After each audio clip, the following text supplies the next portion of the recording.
দুবাইতে এসেছো আর ইউসুফ ভাইয়ের পারফিউমের দোকানে যাওনি? এটা আবার কি করে হয়? আজকে তোমাদেরকে নিয়ে এসেছি দুবাইয়ের একটা স্পেশাল জায়গা, ইউসুফ ভাই পারফিউম শপে। যারা পারফিউম ভালোবাসো তাদের জন্য এটা একটা স্বর্গ। দোকানে ঢুকলেই চারিপাশে মনোমুগ্ধকর গন্ধ। অ্যারাবিয়ান আতর থেকে শুরু করে স্ট্রং লং লাস্টিং পারফিউম সবই এখানে পাওয়া যায়। সবচেয়ে স্পেশাল জিনিস হলো এখানে দামি থেকে প্রিমিয়াম পারফিউম মাত্র 10 মিনিটেই বানিয়ে দেওয়া হয়। গুচি, আরমানি, ভার্সাচে যে কোনো ব্র্যান্ডের পারফিউমই তোমরা পছন্দ অনুযায়ী কাস্টমাইজ করে নিতে পারবে, তাও আবার অনেকটাই কম দামে।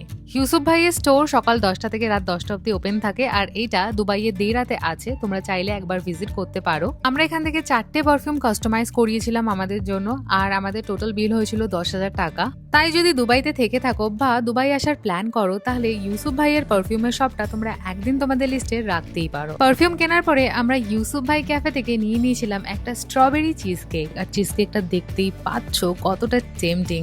আর তার সাথে নিয়েছিলাম একটা ক্যাপাচিনো, আর চিজ কেকটা ছিল অসাধারণ। আমি তো খেয়ে একদম ছিটকে গেছিলাম, দারুণ লেগেছে। আর তোমাদের এই ভ্লগটা কেমন লাগলো কমেন্টে জানাতে ভুলো না, আর ভালো লাগলে একটা লাইক করে দিও।